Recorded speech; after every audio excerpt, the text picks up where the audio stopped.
ਬੱਚਿਓ ਇਹ ਜੋ 9.1 ਦੇ ਵਿੱਚ ਇਹ ਸਾਡਾ ਸਵਾਲ ਹੈ ਤੀਜੇ ਦਾ ਪਹਿਲਾ ਘਟਾਓ 2/7। ਤਾਂ ਇਹ ਸਾਨੂੰ ਬੱਚਿਓ ਇਹਦੇ ਵਿੱਚ ਕਿਹਾ ਗਿਆ ਹੈ ਕਿ ਇਹਨਾਂ ਦੇ ਤੁਲ 4 ਪ੍ਰਮੇय ਸੰਖਿਆਵਾਂ ਲਿਖੋ। ਇਹ ਬੱਚਿਓ ਜੋ ਅਸੀਂ ਅਧਿਆਇ ਕਰ ਰਹੇ ਹਾਂ ਪ੍ਰਮੇय ਸੰਖਿਆਵਾਂ, ਇਸ ਦੀ ਜੋ ਅਭਿਆਸ ਹੈ 9.1, ਤਾਂ ਇਹ ਸਾਨੂੰ ਸੰਖਿਆ ਦੇ ਕੇ ਕਿਹਾ ਹੈ ਕਿ ਇਸ ਦੀਆਂ 4 ਤੁਲ ਸੰਖਿਆਵਾਂ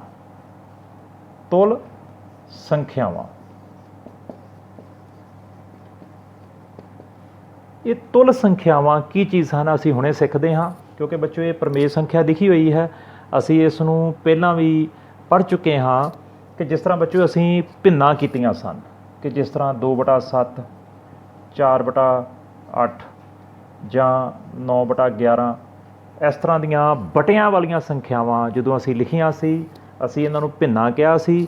ਤਾਂ ਬੱਚਿਓ ਪ੍ਰਮੇय ਸੰਖਿਆਵਾਂ ਵੀ ਬਟਿਆਂ ਵਾਲੀਆਂ ਹੀ ਸੰਖਿਆਵਾਂ ਹਨ, ਪਰ ਭਿੰਨਾਂ ਨਾਲੋਂ ਇਹਨਾਂ ਦਾ ਫਰਕ ਕੀ ਹੈ ਕਿ ਇਹਨਾਂ ਵਿੱਚ ਅਸੀਂ ਇਹ ਘਟਾਓ ਵਾਲੀਆਂ ਸੰਖਿਆਵਾਂ ਵੀ ਵੇਖਦੇ ਹਾਂ ਪ੍ਰਮੇय ਸੰਖਿਆਵਾਂ 'ਚ, ਜਦ ਕਿ ਜੋ ਭਿੰਨਾਂ ਸਨ ਉਹਦੇ ਵਿੱਚ ਬੱਚਿਓ ਕੇਵਲ ਅਤੇ ਕੇਵਲ ਜਮ੍ਹਾਂ ਵਾਲੀਆਂ ਜੋੜ ਵਾਲੀਆਂ ਸੰਖਿਆਵਾਂ ਹੀ ਸਾਨੂੰ ਨਜ਼ਰ ਆਉਣਗੀਆਂ, ਭਾਵ ਕਿ ਕਿਤੇ ਵੀ ਘਟਾਓ ਨਜ਼ਰ ਨਹੀਂ ਆਏਗੀ। ਤਾਂ ਬੱਚਿਓ ਇੱਥੇ ਧਿਆਨ ਰੱਖਣਾ ਹੈ ਕਿ ਭਿੰਨਾਂ ਨੂੰ ਪ੍ਰਮੇय ਸੰਖਿਆਵਾਂ ਅਸੀਂ ਕਹਿ ਦਿੰਦੇ ਹਾਂ, ਪਰ ਪ੍ਰਮੇय ਸੰਖਿਆਵਾਂ ਨੂੰ ਅਸੀਂ ਭਿੰਨਾਂ ਨਹੀਂ ਕਹਿ ਸਕਦੇ। ਅਗਰ ਉਹਦੇ ਵਿੱਚ ਘਟਾਓ ਵਾਲੀ ਸੰਖਿਆ ਪਈ ਹੋਈ ਹੈ ਤਾਂ ਅਸੀਂ ਉਸ ਨੂੰ ਬੱਚਿਓ ਭਿੰਨ ਨਹੀਂ ਕਹਾਂਗੇ। ਤਾਂ ਬੱਚਿਓ ਪ੍ਰਮੇय ਸੰਖਿਆਵਾਂ ਵੀ ਬਟਿਆਂ ਵਾਲੀਆਂ ਹੀ ਸੰਖਿਆਵਾਂ ਹਨ। ਤਾਂ ਹੁਣ ਬੱਚਿਓ ਇਸ ਦਾ ਕੀ ਮਤਲਬ ਹੈ ਕਿ ਇਸ ਦੀਆਂ ਅੱਗੇ ਅਸੀਂ 4 ਤੁਲ ਸੰਖਿਆਵਾਂ ਬਣਾਉਣੀਆਂ ਹਨ। ਤਾਂ ਬੱਚਿਓ ਤਰੀਕਾ ਕੀ ਹੈ ਕਿ ਜਿਸ ਤਰ੍ਹਾਂ ਘਟਾਓ 2/7 ਹੈ, ਕੀ ਕਰਨਾ ਹੈ ਕਿ ਸਭ ਤੋਂ ਪਹਿਲਾਂ ਜੋ ਇਹ ਉੱਪਰ ਵਾਲੀ ਸੰਖਿਆ ਹੈ ਜਿਸ ਨੂੰ ਅਸੀਂ ਕੀ ਕਹਿੰਦੇ ਹਾਂ, ਅੰਸ਼ ਕਹਿੰਦੇ ਹਾਂ, ਇਹਨੂੰ ਅਸੀਂ ਆਪਣੇ ਕੋਲੋਂ 2 ਨਾਲ ਗੁਣਾ ਕਰਦੇ ਹਾਂ। ਇਹ ਤਰੀਕਾ ਹੈ ਬੱਚਿਓ ਤੁਲ ਸੰਖਿਆਵਾਂ ਬਣਾਉਣ ਦਾ। ਪਰ ਜਿਸ 2 ਨਾਲ ਉੱਪਰ ਗੁਣਾ ਕੀਤੀ ਹੈ ਉਸੇ ਨਾਲ ਹੀ ਅਸੀਂ ਹੇਠਾਂ ਗੁਣਾ ਕਰਦੇ ਹਾਂ। ਤਾਂ ਇਹਦੇ ਨਾਲ ਬੱਚਿਓ ਕੀ ਹੋਏਗਾ ਕਿ ਜਦੋਂ ਅੰਸ਼ ਨੂੰ ਵੀ ਅਸੀਂ 2 ਨਾਲ ਗੁਣਾ ਕਰ ਰਹੇ ਹਾਂ, ਹਰ ਨੂੰ ਵੀ 2 ਨਾਲ ਗੁਣਾ ਕਰ ਰਹੇ ਹਾਂ, ਤਾਂ ਜਵਾਬ ਸਾਡੇ ਕੋਲ ਕੀ ਆਏਗਾ, 2 ਦੂਣੀ 4 ਔਰ 7 ਦੂਣੀ 14। ਬੱਚਿਓ ਵੇਖਣ ਨੂੰ ਇਹ ਸੰਖਿਆ ਨਵੀਂ ਲੱਗ ਰਹੀ ਹੈ, ਪਰ ਬੱਚਿਓ ਇਹ ਸੰਖਿਆ ਘਟਾਓ 2/7 ਹੀ ਹੈ। ਅਸੀਂ ਇਹਨੂੰ ਇਸ ਸੰਖਿਆ ਦੀ ਤੁਲ ਸੰਖਿਆ ਕਹਿ ਦਿੰਦੇ ਹਾਂ ਕਿ ਜਦੋਂ ਹੀ ਅਸੀਂ ਇਸ ਦਾ ਸਰਲ ਰੂਪ ਕਰਾਂਗੇ, ਭਾਵ ਕਿ ਇਹਨੂੰ ਕੱਟਾਂਗੇ, ਉਹੀ ਸੰਖਿਆ ਫਿਰ ਆ ਜਾਏਗੀ। ਅਸੀਂ ਇਹ ਦੇਖੋ ਇੱਥੇ ਕਰਕੇ ਦੇਖਦੇ ਹਾਂ, 4/14, ਇਸ ਨੂੰ ਬੱਚਿਓ ਅਸੀਂ 2 ਦੇ ਪਹਾੜੇ ਉੱਪਰ ਕੱਟਦੇ ਹਾਂ, 2 ਦੂਣੀ 4 ਔਰ 7 ਦੂਣੀ 14। ਆ ਦੇਖੋ ਫਿਰ ਉਹੀ ਸੰਖਿਆ ਆ ਗਈ, ਘਟਾਓ 2/7। ਤਾਂ ਇਹ ਬੱਚਿਓ ਅਸੀਂ ਕੀਤਾ ਕਿ ਵੇਖਣ ਵਿੱਚ ਤਾਂ ਸਾਨੂੰ ਸੰਖਿਆ ਹੋਰ ਲੱਗ ਰਹੀ ਹੈ, ਪਰ ਇਹ ਸੰਖਿਆ ਇਸ ਦਾ ਹੀ ਇੱਕ ਰੂਪ ਹੈ, ਇਸ ਨੂੰ ਅਸੀਂ ਇਸ ਦੀ ਤੁਲ ਸੰਖਿਆ ਕਹਿੰਦੇ ਹਾਂ। ਤਾਂ ਹੁਣ ਬੱਚਿਓ ਅਗਲੀਆਂ ਸੰਖਿਆਵਾਂ ਹੋਰ ਕਿਸ ਤਰ੍ਹਾਂ ਲੈ ਕੇ ਆਉਣੀਆਂ ਹਨ। ਸਾਨੂੰ ਇੱਥੇ 4 ਕਹੀਆਂ ਹਨ, 4 ਤੋਂ ਵੱਧ ਵੀ ਕਹਿ ਸਕਦੇ ਹਾਂ। ਤਾਂ ਅਸੀਂ ਬੱਚਿਓ ਕੀ ਕਰਨਾ ਹੈ, ਆਪਣੀ ਗਿਣਤੀ ਨੂੰ ਅੱਗੇ ਵਧਾਉਣਾ ਹੈ। ਘਟਾਓ 2/7।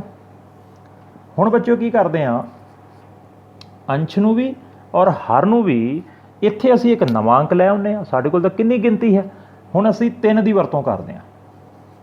ਤਾਂ ਕੀ ਬਣੇਗਾ, 3 ਦੂਣੀ 6 ਔਰ 7 ਤੀਆ 21। ਤਾਂ ਇਹ ਬੱਚਿਓ ਇੱਕ ਹੋਰ ਤੁਲ ਸੰਖਿਆ ਆ ਗਈ।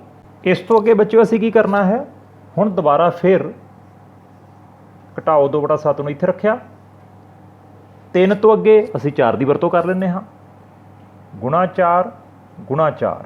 ਤਾਂ ਬੱਚਿਓ ਸਾਡੇ ਕੋਲ ਕੀ ਆਏਗਾ, 4 ਦੂਣੀ 8, 7 ਚੌਕਾ 28। ਤੇ ਬੱਚਿਓ ਹੋਰ ਸਾਡੇ ਕੋਲ ਇੱਕ ਸੰਖਿਆ ਆ ਗਈ, ਘਟਾਓ 8/28। ਇਹ ਸੰਖਿਆ ਵੀ ਵੇਖਣ ਨੂੰ ਨਵੀਂ ਲੱਗਦੀ ਹੈ, ਪਰ ਬੱਚਿਓ ਇਸੇ ਦੀ ਹੀ ਤੁਲ ਸੰਖਿਆ ਹੈ। ਇੱਕ ਚੌਥੀ ਸੰਖਿਆ ਵੀ ਪਤਾ ਕਰ ਲਈਏ ਅਸੀਂ। ਇੱਥੇ ਬੱਚਿਓ ਅਸੀਂ 5 ਨਾਲ ਗੁਣਾ ਕਰ ਦਿੰਦੇ ਹਾਂ ਇਸ ਨੂੰ, ਔਰ ਜਦੋਂ ਬੱਚਿਓ 5 ਨਾਲ ਗੁਣਾ ਕਰਾਂਗੇ, 5 ਦੂਣੀ 10, 7 5 35। ਤਾਂ ਬੱਚਿਓ 4 ਨਵੀਆਂ ਸੰਖਿਆਵਾਂ ਅਸੀਂ ਬਣਾਈਆਂ। ਇਹ ਸਾਡੀ ਪਹਿਲੀ ਸੰਖਿਆ, ਇਹ ਸਾਡੀ ਦੂਸਰੀ ਸੰਖਿਆ, ਇਹ ਸਾਡੀ ਬੱਚਿਓ ਤੀਸਰੀ ਸੰਖਿਆ, ਇਹ ਸਾਡੀ ਚੌਥੀ ਸੰਖਿਆ। 4 ਸੰਖਿਆਵਾਂ ਬੱਚਿਓ ਅਸੀਂ ਇੱਥੇ ਵਰਤੋਂ ਵਿੱਚ ਲਿਆਂਦੀਆਂ। ਇਹ ਚਾਰੇ ਸੰਖਿਆਵਾਂ ਇਸ ਘਟਾਓ 2/7 ਦੀਆਂ ਤੁਲ ਸੰਖਿਆਵਾਂ ਹਨ। ਤਾਂ ਕਿਸ ਤਰ੍ਹਾਂ ਬਣਾਈਆਂ, 2 ਨਾਲ ਪਹਿਲਾਂ ਗੁਣਾ ਕੀਤੀ ਹਰ ਅਤੇ ਅੰਸ਼ ਨੂੰ, ਫਿਰ 3 ਨਾਲ ਗੁਣਾ ਕੀਤੀ। ਇਸ ਤਰ੍ਹਾਂ ਬੱਚਿਓ ਅਸੀਂ ਅੱਗੇ ਦੇ ਅੱਗੇ ਇਹ ਕਰਦੇ ਚਲੇ ਗਏ ਔਰ 4 ਸੰਖਿਆਵਾਂ ਅਸੀਂ ਪ੍ਰਾਪਤ ਕਰ ਲਈਆਂ। ਅੱਗੇ ਬੱਚਿਓ ਤੀਸਰੇ ਦਾ ਦੂਸਰਾ ਸਵਾਲ 5 ਵਟਾ ਘਟਾਓ 3 ਦੀਆਂ 4 ਤੁਲ ਸੰਖਿਆਵਾਂ ਅਸੀਂ ਪਤਾ ਕਰਨੀਆਂ ਹਨ। ਕੀ ਤਰੀਕਾ ਹੈ? ਇਹ ਸੰਖਿਆ ਬੱਚਿਓ ਅਸੀਂ ਇੱਥੇ ਲਿਖ ਲੈਂਦੇ ਹਾਂ ਔਰ ਬੱਚਿਓ ਇਹ ਜੋ ਘਟਾਓ ਹੈ ਇਸ ਨੂੰ ਅਸੀਂ ਉੱਤੇ ਪਾ ਸਕਦੇ ਹਾਂ। ਇਹ ਕੋਈ ਇਹਦੇ 'ਚ ਗਲਤੀ ਨਹੀਂ ਹੈ, ਇਸ ਨੂੰ ਅਸੀਂ ਉੱਪਰ ਵੀ ਪਾ ਸਕਦੇ ਹਾਂ। ਤਾਂ ਬੱਚਿਓ ਕੀ ਕਰਦੇ ਹਾਂ ਅਸੀਂ ਇੱਥੇ ਸਭ ਤੋਂ ਪਹਿਲਾਂ ਅਸੀਂ 2 ਨਾਲ ਗੁਣਾ ਕਰਦੇ ਹਾਂ। ਤਾਂ ਕੀ ਬਣੇਗਾ ਬੱਚਿਓ ਸਾਡੇ ਕੋਲ 5 दूनी 10 ਔਰ 3 दूनी 6। ਇਹ ਸਾਡੀ ਪਹਿਲੀ ਤੁਲ ਸੰਖਿਆ ਆ ਗਈ 5 ਵਟਾ ਘਟਾਓ 3 ਦੀ। ਇਸ ਤੋਂ ਅੱਗੇ ਫਿਰ ਦੁਬਾਰਾ ਸੰਖਿਆ ਲਿਖ ਲੈਂਦੇ ਇਹ ਔਰ ਅਸੀਂ ਇਸ ਨੂੰ ਅੱਗੇ 3 ਨਾਲ ਗੁਣਾ ਕਰ ਦਿੰਦੇ ਹਾਂ। ਤਾਂ ਇਹ ਬੱਚੋ ਸਾਡੇ ਕੋਲ ਆਏਗਾ 15 ਵਟਾ 9। ਇਹਨਾਂ ਦੋਨਾਂ ਨੂੰ ਗੁਣਾ ਕੀਤੀ 15, ਇਹਨਾਂ ਦੋਨਾਂ ਨੂੰ ਗੁਣਾ ਕੀਤੀ 9 ਆ ਗਿਆ। ਇਸ ਤੋਂ ਅੱਗੇ ਬੱਚਿਓ ਫਿਰ ਅਸੀਂ ਇਹ ਸੰਖਿਆਵਾਂ ਲਿਖ ਲੈਂਦੇ ਹਾਂ ਔਰ ਹੁਣ ਅਸੀਂ ਇਸ ਨੂੰ 4 ਨਾਲ ਗੁਣਾ ਕਰ ਦਿੰਦੇ ਹਾਂ। ਦੋਨਾਂ ਨੂੰ ਗੁਣਾ ਕੀਤੀ 20 ਬਟਾ 12 ਔਰ ਫਿਰ ਦੁਬਾਰਾ ਸੰਖਿਆ ਲਿਖੀ।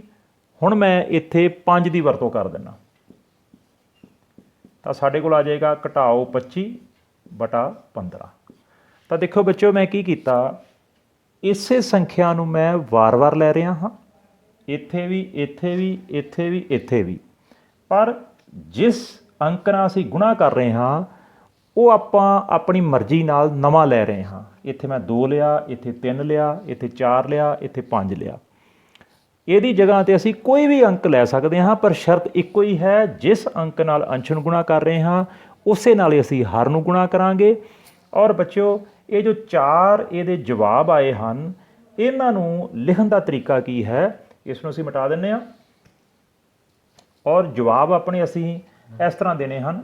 ਘਟਾਓ 10 ਬਟਾ 6 ਇਹ ਸਾਡੀ ਪਹਿਲੀ ਤੁਲ ਸੰਖਿਆ ਸੀ ਔਰ ਉਸ ਤੋਂ ਬਾਅਦ ਘਟਾਓ 15 ਬਟਾ 9 ਤੁਸੀਂ ਬੱਚੋ ਇਸ ਤੋਂ ਨੀਚੇ ਚੀਜ਼ ਲਿਖਣੀ ਹੈ ਔਰ ਉਸ ਤੋਂ ਬਾਅਦ ਬੱਚੋ ਇਹ ਸਾਡੀ ਸੰਖਿਆ ਘਟਾਓ 20 ਬਟਾ 12 ਔਰ ਅਖੀਰ ਦੇ ਉੱਤੇ ਬੱਚੋ ਸਾਡੀ ਜੋ ਸੰਖਿਆ ਸੀ ਘਟਾਓ 25 ਬਟਾ 15।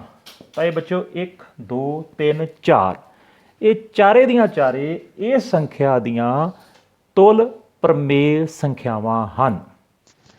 ਬੱਚੋ ਇਹ ਕੁਝ ਸਵਾਲ ਹਨ ਜੋ ਮੈਂ ਤੁਹਾਡੇ ਵਾਸਤੇ ਪ੍ਰੈਕਟਿਸ ਲਈ ਤੁਹਾਨੂੰ ਦੇ ਰਿਹਾ ਹਾਂ। ਇਹ ਤਿੰਨੇ ਹੀ ਸਵਾਲ ਘਟਾਓ 3 ਬਟਾ 5 4 ਬਟਾ 7 ਔਰ 9 ਬਟਾ ਘਟਾਓ 4। ਇਹ ਬੱਚੋ ਤੁਸੀਂ ਇਹਨਾਂ ਦੀਆਂ 4 ਤੁਲ ਸੰਖਿਆਵਾਂ ਹਰੇਕ ਦੀਆਂ ਪਤਾ ਕਰਨੀਆਂ ਹਨ ਔਰ ਮੈਨੂੰ ਇਹ ਸਵਾਲ ਹੱਲ ਕਰਕੇ ਭੇਜਣੇ ਹਨ।